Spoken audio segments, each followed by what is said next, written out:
But I think the Secretary is right.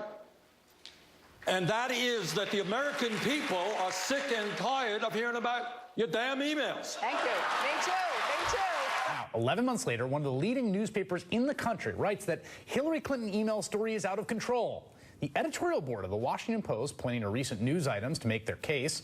For example, a memo from FBI Director James Comey sent to his staff stating, quote, despite all the chest beating, there really wasn't a prosecutable case.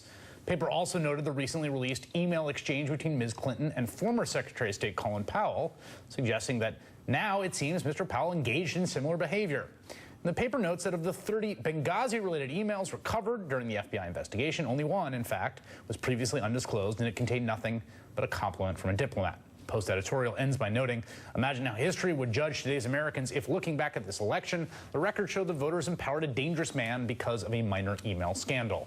There is no equivalence between Ms. Clinton's wrongs and Mr. Trump's manifest unfitness for office. Joining me now, the person who wrote those words, Stephen Stromberg, editorial writer at The Washington Post. I think that the story really of this election is that the Republican primary process failed and produced a man who is manifestly unfit for office as the nominee. You have the Democrats who nominated somebody who's essentially a conventional presidential candidate. That said, we called in the editorial the email scandal a minor scandal. We laid out some reasons why. We don't think it's illegitimate.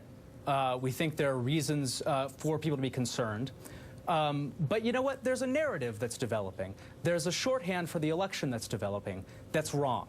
And that shorthand is Donald Trump is, maybe he's a racist, or he, however you want to phrase that, maybe he's a know-nothing, but you kind of, what you hear is basically what he's thinking.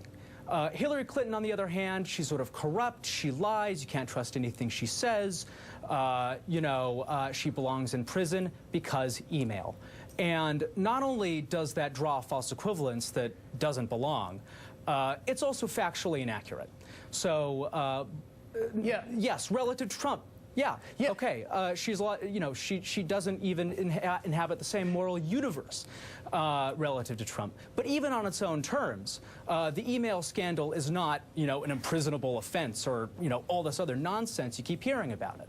Yeah, that to me, I thought the part about, there's this question of what would it take for this to be something that people felt like the book was closed on, right? I mean, what is the, and one of the things you get with the Clintons is always like raises more questions, or there are more, there's some more threads to tug at. I mean, what to you, what about the timing of this? I mean, was it the Comey memo that you felt sort of definitively laid out, like, look, this is what it is what we have seen it to be, and it is of the scale and scope that has been described by the FBI?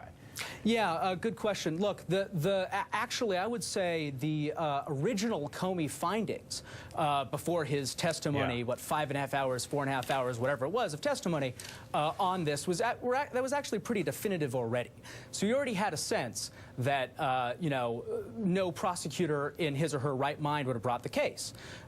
We already knew that, and to sort of dismiss that and to say Hillary Clinton belongs in prison, well, that you're basically accusing the FBI director and his staff of either corruption or flagrant, incompetence. So sort of choose one, stick with it, admit to it. Yeah, this is a very important point. Either Comey is corrupt and in on it or incompetent, or he made the right decision. Stephen Stromberg, thanks for joining us. Appreciate it.